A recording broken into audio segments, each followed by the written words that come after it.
Hey, did you guys ever hear about the Worldkey? I didn't think so. It's not really the kind of story just any old EPCOT nerd could tell you. No, the Worldkey is actually one of the more obscure parts of the park's history nowadays. Because despite it being a pretty big part of that original EPCOT experience back in the 80s, very few people seem to really know what this thing was or even remember it being there at all. But the Worldkey was basically a computerized information system.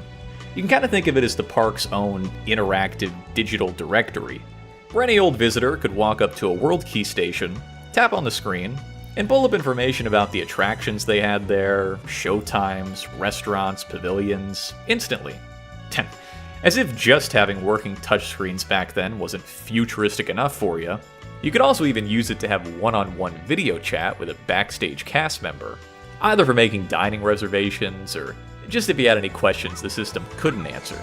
If this sign appears, you didn't touch inside here. No shit. But I just can't help but feel like the real story behind the Worldkey hasn't necessarily been told yet. Aside from the little-known fact that there used to be a weird touchscreen computer thing at EPCOT 40 years ago that has since vanished without a trace. But if there's one thing I've learned about these old EPCOT topics, and especially early EPCOT stuff, is that there's usually a much bigger story going on than what meets the eye. And this is no exception. Because what most people don't realize, even the ones who have heard about the Worldkey, was that it wasn't just supposed to be an information system for the park. It seems the project was initially a lot more ambitious than that. And I am not kidding when I say that this system, this obscure little piece of EPCOT Center history, might just tie into the history of how the real internet was dreamed up a decade later. And yet somehow, most people don't even know its name. Why don't you tell them what it's called? Of course. The system is named Worldkey Information Service. Sometimes I amaze even myself, but there is still more. Follow me. No, this way. Welcome. Now folks, I think if we're really going to try and understand the Worldkey system here, we're really going to need to get some context for the park it was created for first. Because the EPCOT of the early 1980s is a very different place compared to what it is today, since at least half of that original version of the park was dedicated to this idea of futurism, with the appropriately named Future World part of it being comprised of various exhibits, attractions, and rides, all devoted to either showcasing some part of, or speculating about, the future. First, Future World, posing the challenges and previewing choices for the community of tomorrow. And seeing as how most of the planning and development for EPCOT Center was done back in the late 1970s, this idea of computers and computing in general was a pretty big part of their thinking about the future, to a point that one of the most centrally located pavilions in the park, Communicore, basically EPCOT's technology-driven version of Main Street, was designed to be absolutely loaded with computers, doing all sorts of different things. At the hub of Future World is Communicore, EPCOT's community core. Here is your own close encounter with the future, where you can personally participate in a wide range of hands-on activities that may soon apply to your own daily living. Now, Communicore was known for a lot of different stuff back in the day. All the big displays and exhibits, a whole bunch of little computer games you could play around with, a tiny purple robot you could talk to. I mean, there was a lot going on at Communicore back then. But the pavilion was also home to something else, something a little more behind the scenes and all that other stuff. Because in that same building, quietly tucked away behind a few closed doors, you could find something called Computer Central, which is basically just where they kept all the computers that actually ran EPCOT. This room-sized set of machines that could monitor all the park's other pavilions. Their lighting, music, the attractions they have running inside of them, and pretty much anything that could be controlled digitally was set up to be controlled by that centralized system. A part of the park's design, not just born out of the sheer size of EPCOT, to help run a place that big, but also because Disney had always been innovating when it came to utilizing computer tech at the resort, with them even having computer-controlled fire and safety systems at the Magic Kingdom almost 10 years earlier at that point. So it makes sense that Disney would be in this kind of unique position by the time planning for EPCOT Center rolled around. Not only were they already somewhat familiar with using these new computers in and for the parks by that point, But since EPCOT would also now be relying on sponsorships with a few dozen major companies to fund all these pavilions, that also meant they'd now be getting these massive, expensive machines paid for by somebody else. And in Communicore's case, that somebody was a company called Sperry. Alright, wait a minute here. Can we stop the story for a second? The people that make boat shoes are going to be sponsoring the EPCOT computer? I mean, what are we doing here? Are we going to put that little robot in some topsiders? No, actually, turns out, totally different company here. But yeah, you can see how that's an easy mistake to make. And in fact, this Sperry Corporation, a now defunct electronics company, was once one of the biggest players in the computer industry back in the late 70s, as evidenced by the fact that they were not only partially funding a multi-million-dollar pavilion at the park, but also providing a lot of Disney's own computerized infrastructure around the same time. This is EPCOT Center, and like the real world, it wouldn't wake up without Sperry computers. At Disney, fantasy is a very real business, and everything that helps management run the business runs on Sperry systems. Mickey Mouse is no fool. I didn't think he was.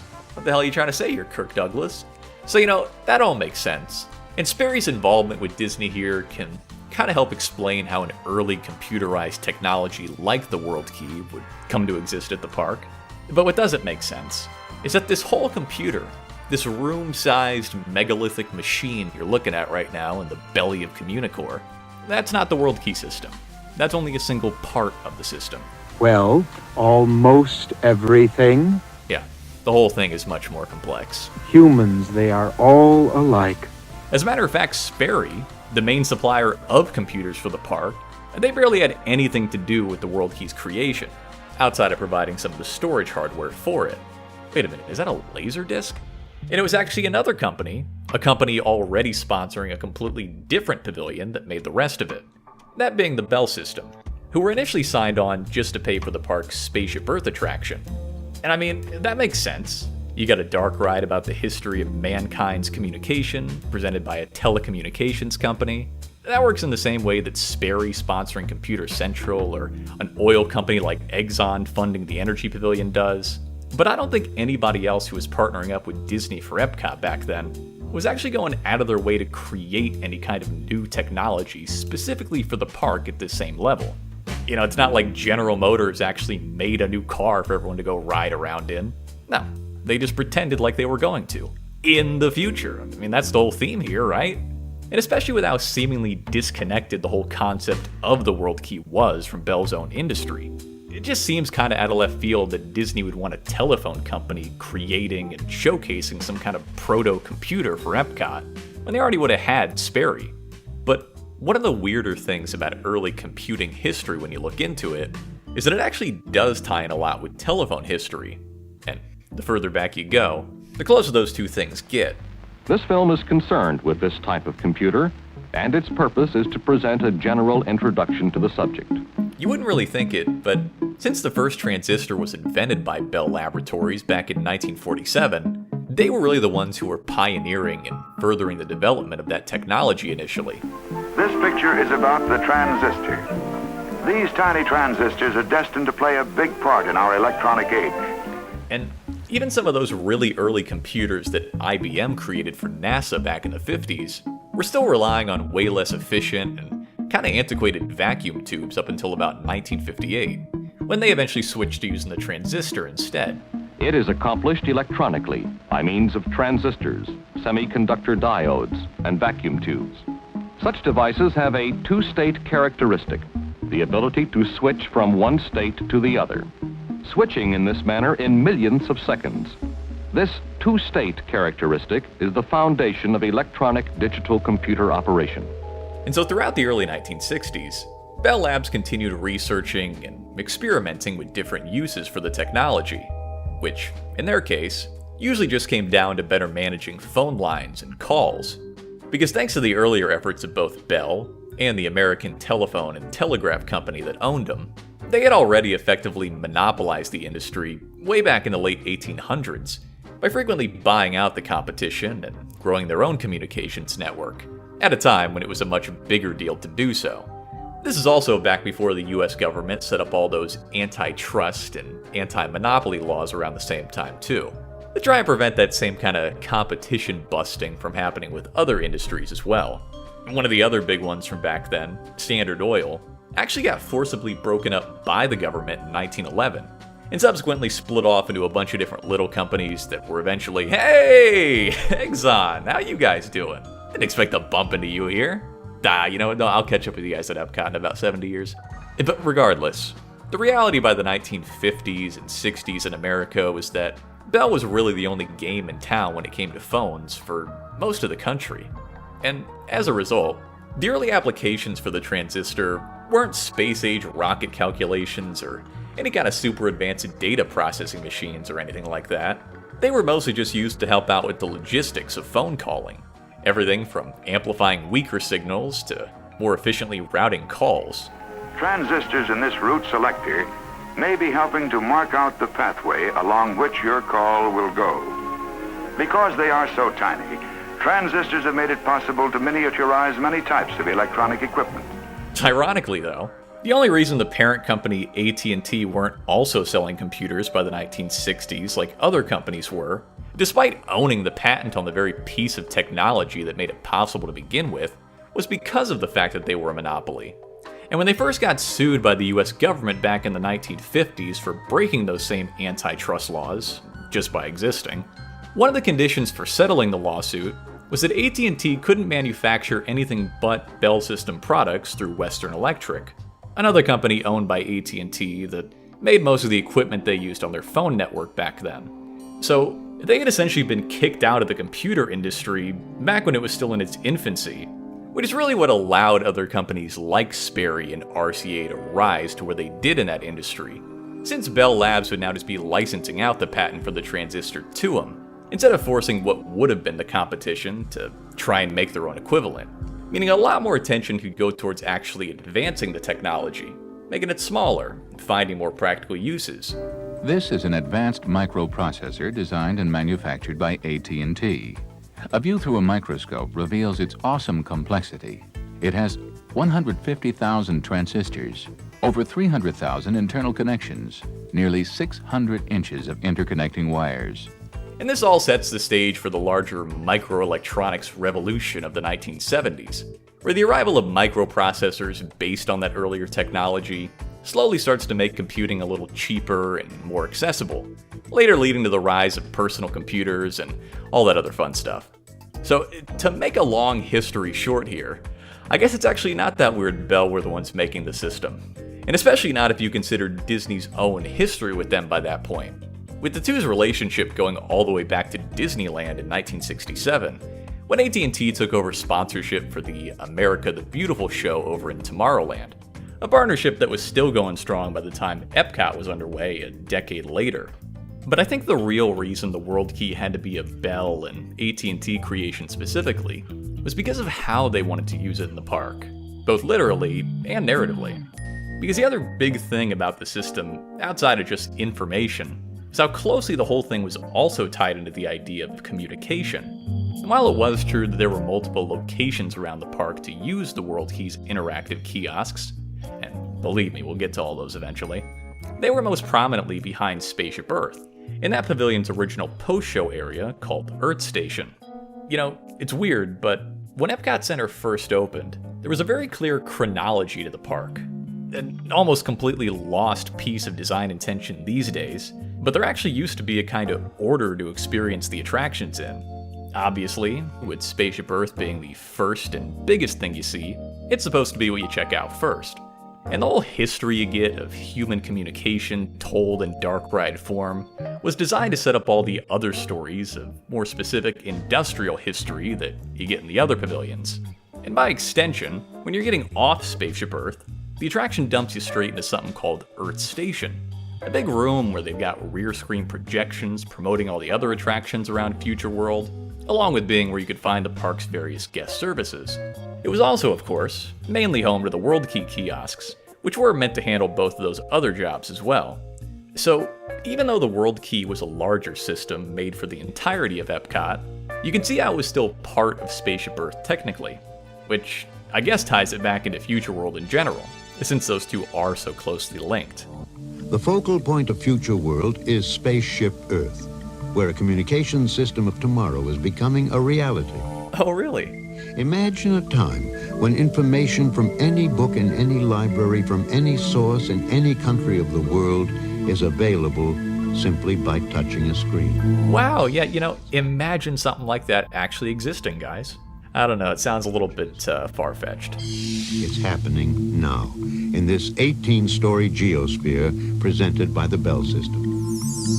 Inside, you'll spiral through time, tracing man's progress in communication throughout the ages, from inventions that propelled man into a world of exchanging ideas to new systems stemming from our modern need for rapid access to information. And even though most people look back on the Worldkey as just an old digital directory for the park, a weirdly analog prototype for the same kind of apps we use there today, it was actually intended as like a finale for Spaceship Earth initially. A chance for you to use this type of futuristic information system that you just might end up seeing outside the park one day. Because, also somewhat strangely, this whole system was something created in partnership between AT&T and Imagineering, not just by one or the other. And so the end result's a very interesting mix of a bare-bones practical technology, a data retrieval system created by the people at Bell Labs, that you now have Disney lending their creative prowess to as well, to try and design a user interface that would make using this new technology more understandable and accessible, which in classic Disney fashion, they did by giving the system its own character. Hi, I'm Bit, the real brains behind EPCOT Center information. Now, if you'd like to know how I can be of service, just touch here. Meet Bit, everybody, the resident host of the Worldkey service, and one of Epcot's entirely original characters, even if he is just a little square, who is here to explain how the system worked and what all you could use it for. You know, I'm a pretty smart little guy, just loaded with information about EPCOT Center. He was essentially the personality behind the Worldkey, something that would have otherwise just been a very nondescript piece of technology with generic software.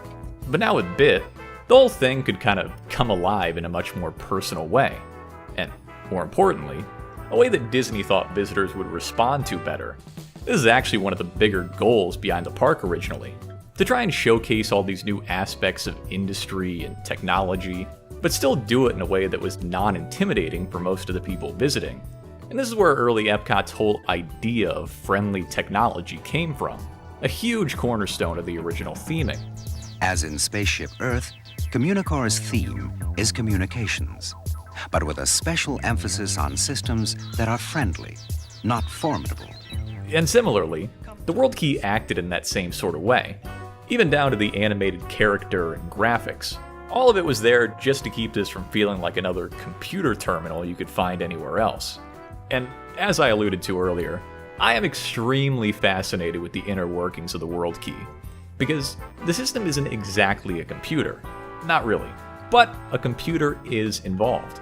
Actually, the name Worldkey itself is more of an umbrella term for all the combined technologies that make the system work, rather than a single piece of tech in and of itself, even though it was presented that way.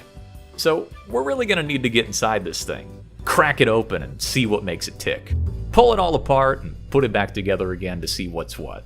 Because even as much as I'm falling in love with this Bit character, I don't think he's going to be able to get us the answers we need.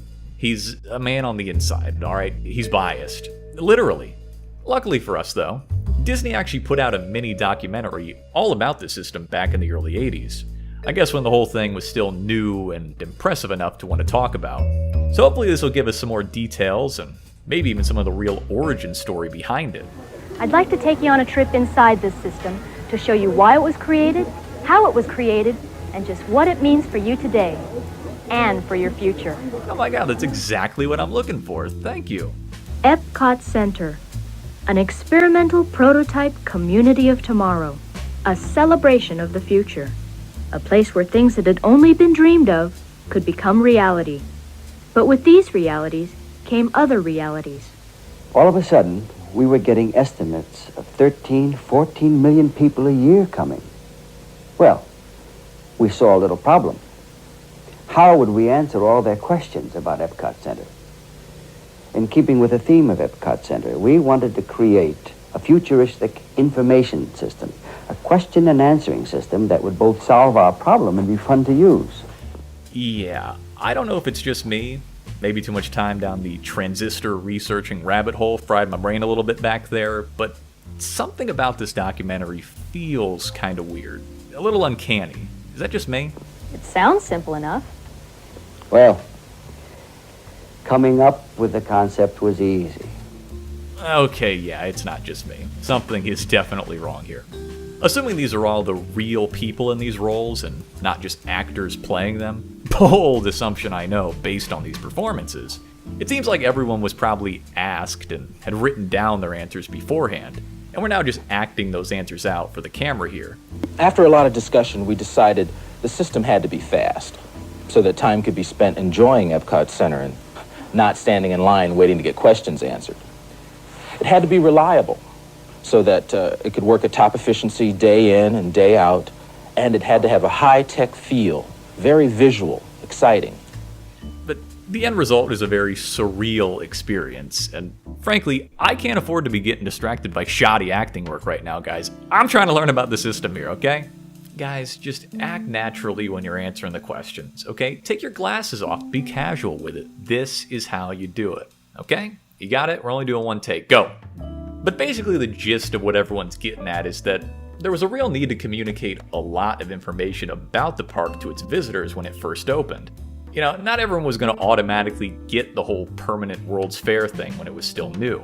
And some people are just going to be wondering where the hell Mickey Mouse is. Alright, that fool, where'd he get off to? Oh my god, what's he doing up there? And so the idea of communicating that digitally, in a way that was more interactive than a regular paper map, and could also easily serve thousands of people an hour, unlike a cast member, was a real desire when Disney was starting to plan for EPCOT. And this is where at&t comes in, to, by this point in the late 1970s, are a complete powerhouse when it comes to research and development on this kind of technology, thanks to getting in on the ground floor way back with the transistor. But, again, they're mostly using all this new tech for their phone services, and since they're not bogged down with actually manufacturing computers for other organizations like IBM or Sperry were at the time, they're free to ideate and experiment with new systems like this when Disney comes knocking, especially if it can somehow benefit them on the back end. So, even if Disney didn't conveniently have Bell already signed on to sponsor Spaceship Earth, they still probably would have been who they turned to try and make a cutting-edge system like this. Something that was functional, but was still genuinely predictive of future technology, and not just meant to look like it. And what they came up with for EPCOT ended up being an extremely interesting amalgamation of different technologies, working together to create a sort of network, which in essence basically works like this. People in the park walk up and interact with a video screen at one of the kiosks. Whatever they did on the screen gets registered by a tiny microprocessor in the machine, and that info then gets sent off to the big computer in Computer Central, which, in keeping with the whole idea of Computer Central, is where all the actual data and information for the Worldkey is stored. That way stuff like daily operating hours or show times could all be easily updated in one place, instead of at every individual kiosk had the info been stored locally there. And I want you guys to keep that in mind. Anyway, within the computer, a special script programmed by at&t software engineers retrieves the info from Communicore and sends it back to the kiosk screen, all within a matter of seconds. But what really makes the Worldkey so special is all the extra bells and whistles Disney put on top of that basic system. Because everything I've described so far could apply to any other data retrieval machine from back then. They weren't exactly common, but certain big businesses would sometimes have their own similar systems for internal use. Such units may be located miles from the central processing section of a computer, hooked up through phone wires or by radio waves. This way, a single computer system can serve distant parts of an organization or several different organizations simultaneously. But it was all the other design choices that made it so unique. All the stuff they added to make it work for the general public, most of which had barely any personal experience with operating a computer by this point. And, they would have called it operating a computer. I mean, this is a piece of machinery. This ain't no toy. This thing computes. But above everything, it had to be what we call user-friendly. What do you mean by user-friendly? Simplicity. The idea was when you approach the system, it would be very simple to operate, very comfortable. There would be no computer anxiety, but creating simplicity is often a complex task. You have no idea, buddy. Because again, the computer isn't the one doing all the heavy lifting for the Worldkey. Sure, it's what's processing all this input and storing a good bit of the information, but the bulk of everything that guests would see on the screen, picture and video, wasn't being produced by the computer. It's actually coming from a laser disc that the computer controls. You see, I knew I saw one of those earlier. You can't sneak a laser past me. And all the info that comes up when you, for example, tap on an attraction, the picture of it, the audio a bit explaining what it was and where to find it, that's all just playing from the disc. It's not like how your computer works today, where usually everything on your screen is being created in real time by a GPU. The Worldkey, on the other hand, works more like the scene select setting on an old DVD menu. You guys remember those? You pick a chapter, the disc goes to that point, and the data starts playing. Same thing here. Pick what you want to know about, attraction, restaurant, whatever. The disc goes to that point and plays the information. Which, in a weird way, was actually impressive, given how most computers that existed back then were only capable of very basic text displays. So to suddenly have this computer-like device, capable of full-color interactive graphics here, was pretty far out for the time. And this is just one example of how the Worldkey almost cheats at creating an early version of what seems like a modern computer. It's like the people designing it know what sort of experience we're eventually going to want, and they can imagine it, but the actual real computers of the time just aren't capable of doing it yet. And so they gotta find a backdoor solution like the Laserdisc in this case to actually make it possible. And very similarly, the Worldkey's touchscreen abilities were also far ahead of its time. And the actual reality of creating a true touch-sensitive screen like the kind we take for granted nowadays was still many years away. And yet, the Worldkey somehow has one.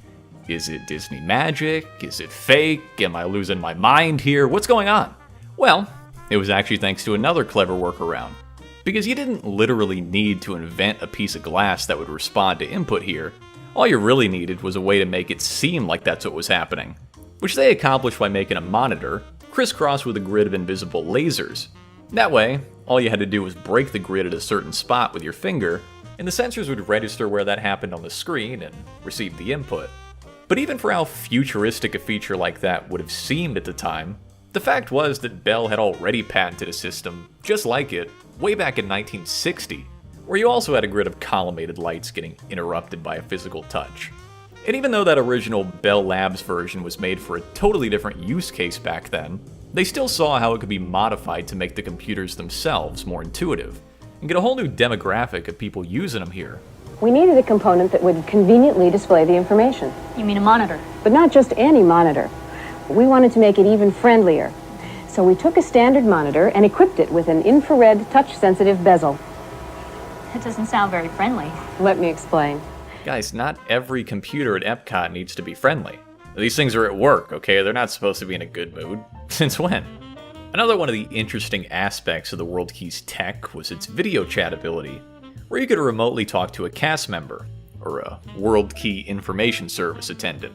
Again, another one of those impossibly futuristic elements here that I gotta assume they were cheating to make happen in some way. I mean, it's not like this was also an invention they had just been sitting on since the 1960s or something. It's the often forecast video phone. How does it work? Just lift the receiver and you see your own image. This feature's for the girls. At long last, a reason for the primping that usually precedes a woman's phone call. Oh my god. But yes, yeah, you heard that right. Even video chat, video calling, was also something Bell had already invented decades prior. But unlike the whole touchscreen thing, this is actually something that made it into the public eye back then.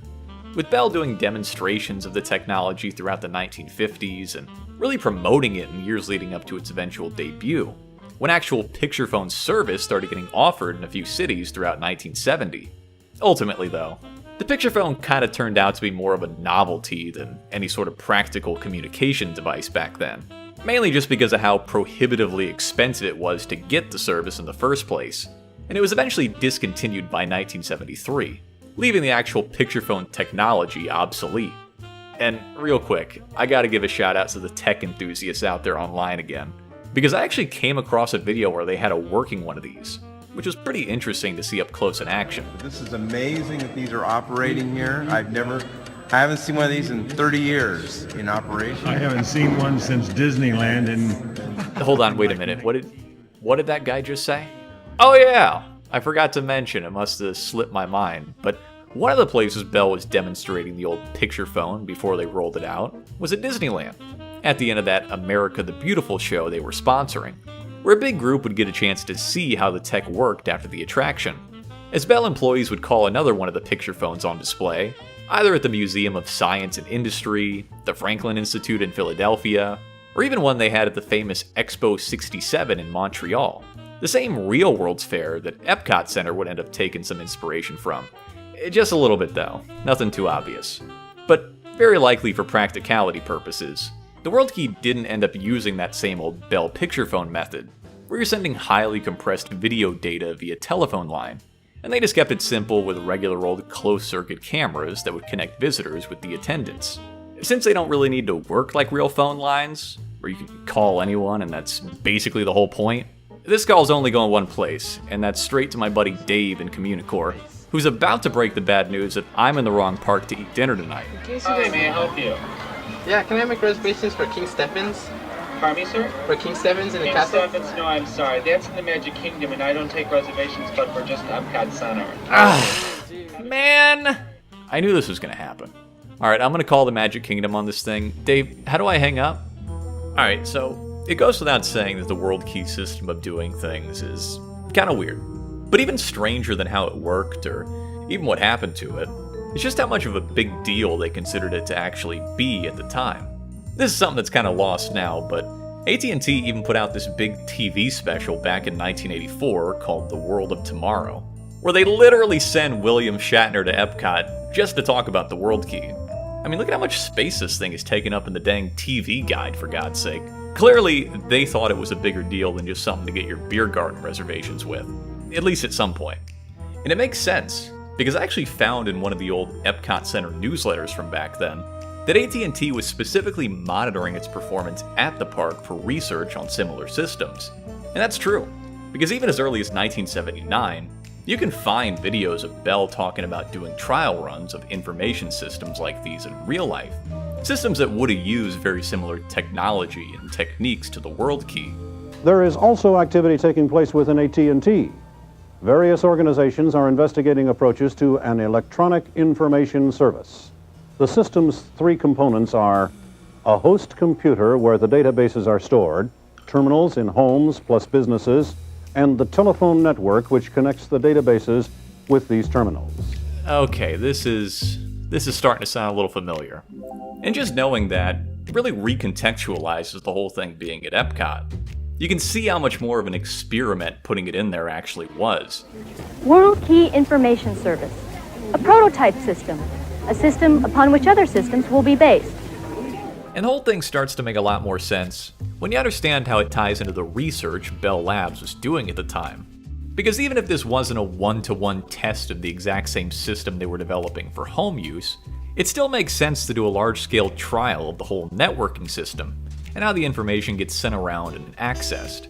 So I wouldn't be surprised if the whole Worldkey project, as far as at&t was actually concerned, was just another way of demoing their computerized information network tech, and getting a chance to try it out with the public. The stuff they were probably making in hopes of ultimately developing something like the UK's Prestel or France's Minitel, both of which were actually real working information systems from the 70s, where news and general info got stored on a central computer somewhere, and could then be sent to people's home TV sets through a telephone line. Computers join the mass communication market for the first time. And ironically, the ingredients aren't futuristic technological wonders. They're basically just our old friends, the telephone and the television, linking with a computer database. And considering Bell's position of basically already being in charge of all the phone lines in America by that point, them being the ones to bring that type of system over to the States seemed like the next logical step. From what has been seen so far, EIS, Electronic Information Service, is an exciting prospect. Will it be widely accepted? We don't know yet. But we're working on it. But unfortunately, at&t never ended up getting a shot at bringing their information system to market. Because even before the Worldkey debuted over at EPCOT, the Bell system had already been mandated by the Justice Department to break up its monopoly in January of 1982, ending an almost 10-year-long antitrust lawsuit they had been fighting to avoid the company's divestment. And the entire organization ended up getting restructured over the next 2 years, as the parent company gave up control of all their Bell operating companies, which would now all operate as their own independent new company, not under the monopolistic umbrella of the Bell system. Throughout the country, signs had been pulled down, logos had been scraped away, new logos had gone up, all as part of the largest corporate reorganization in history. The week before, these people had worked for the largest corporation in the world. Today, Exxon was the largest corporation in the world. Of course they were! Now, so much for breaking up those monopolies, right guys? Oh, it's fine. Alright, you have more money to spend on EPCOT pavilions. You know, I heard they were doing something with Ellen. And it seems that the whole concept of Bell making their own information system, it just kind of died on the vine somewhere. And you can only find instances of at&t creating hardware and peripheral technology for systems like it afterwards. Not really trying to make any of their own, since they weren't even really the same kind of company anymore. But meanwhile, back over at EPCOT, trouble was already on the horizon for the Worldkey itself. For starters, those Laserdisc graphics we were talking about, the, at the time, best solution to computers really only being text-based, ended up putting them in a really difficult position. Because relying on pre-rendered graphics meant that the only way to update or change the system was by actually making entirely new Laserdiscs each time for each station. So for example, when you, add an entirely new pavilion to the park after it opens, you can't just easily put that in there like you could on a real computer. And this is actually why there's two different versions of the Worldkey, or at least the video that it plays. The original one from opening day, the one with bit and the purple background and all those hand-drawn renderings of the pavilions, kind of more of a 70s feel. And then the one that came a couple years later in the 80s, now with different menus, newer graphics, and a revamped interactive park map. It works! Of course, they didn't actually learn their lesson the first time around, and this new version still used the old Laserdisc method, which is also why you get stuff like the Wonders of Life being slapped onto the map after it opened as just text. Since they still couldn't actually go back and put an image on the new discs, they could only overlay text on top of it.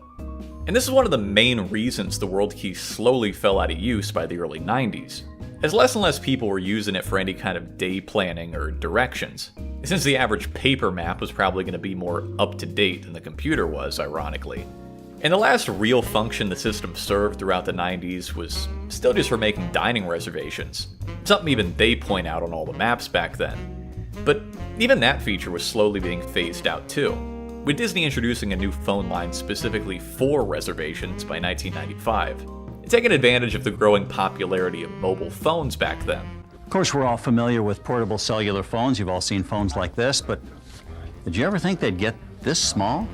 In their final years, the kiosks that were originally inside Spaceship Earth's post-show ended up getting removed from the building, as the original Earth Station area got changed into at&t's Global Neighborhood in 1994, a part of the larger attraction refurb going on at the time. And they, along with guest services, were moved outside of the building, off to the left side of Spaceship Earth, also effectively removing that whole idea of you being directed to use them after getting off the ride. And it's funny because so much of the 1994 update to Spaceship Earth was focused on communications technology. This is the one where everyone's on computers and screens at the end of the ride, using video chat and stuff like that. You know, the extremely futuristic concept of video calling. And you can see all the information jumping around between the different scenes, represented by this fiber optic lighting effect.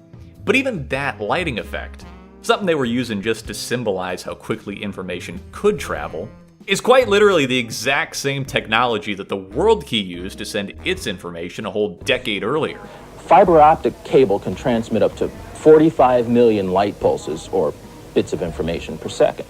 We could have run traditional coaxial cable, but we found fiber optic cable is more in keeping with the advanced technology at EPCOT Center. How is fiber optic cable more advanced than regular cable? It's because you're sending the information through light, man. It's pretty futuristic, is probably what he meant to say. It was probably the one truly innovative part of the Worldkey's technology. That's because using fiber optics for actually sending data was a big project for Bell Labs before the whole breakup. So much so that they even installed some real fiber optic phone lines back in the late 70s. We've taken lightwave communications out of the labs. We've put it under the streets, and it's working. And the absolutely cruel irony of that same company, not even 20 years later, basically needing to remove the system from the attraction because it was an older, outdated, and essentially failed version of the same kind of stuff they were pitching at the end of the ride now. Which makes it very weird to look back at the Worldkey today, because in less than a decade, the whole thing went from something Disney and Bell presented as a shockingly futuristic device, poised to change communication for the whole world, so much so that you gotta get Bill Shatner to talk about it on TV, into a basic system, a general technology that was so common and standard by that point, you wouldn't even realize that the whole futurism aspect was why it's at EPCOT to begin with. I mean, by the 90s, you were seeing this exact same technology at places like Nickelodeon Studios, with absolutely no special attention being brought to it. It was just that common. So, in a sense, the original idea of the Worldkey, the ambition of it died long before the system itself did, and many of its futuristic ideals were achieved elsewhere, whether it was with the real information systems of the time, or eventually the World Wide Web. Finally, your internet is ready. With at&t WorldNet, you can email friends, or chat and make some new ones. Oh, the WorldNet, I see. Wow, interesting name for the internet access service, at&t. Really kind of reminds me of another one of your projects. Ultimately, the Worldkey kept on operating at the park until around 1999, when Disney finally pulled the plug and officially ended the service.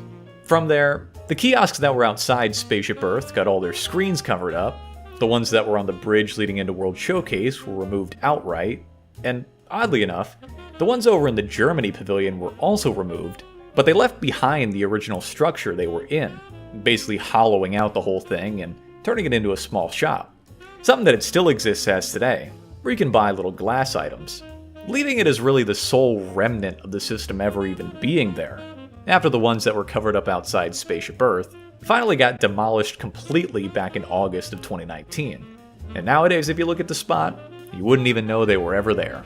Which is really kind of crazy, knowing all this stuff now, and how the ruins of an old concept technology from the 80s slowly decomposed at a theme park for 30 years, while other technologies and companies brought its original vision to life. It is so fascinating to see how those early information systems ultimately informed how the actual internet would look and function so many years later. Because it's so weird to think that one of the first big attempts at ever making a network like that took place at Disney World. Imagine a time when information from any book in any library is available simply by touching a screen. Imagine a world where every word ever written, every picture ever painted, and every film ever shot could be viewed instantly in your home via an information superhighway. I don't know, guys. Still sounds a little bit far-fetched. I mean, they couldn't even pull it off at EPCOT. What's the best question you've ever had? The best question I've ever had? Oh, I know. Does Walt Disney smoke? Or did Walt Disney smoke? That was me. I was like, that seems to be a good question.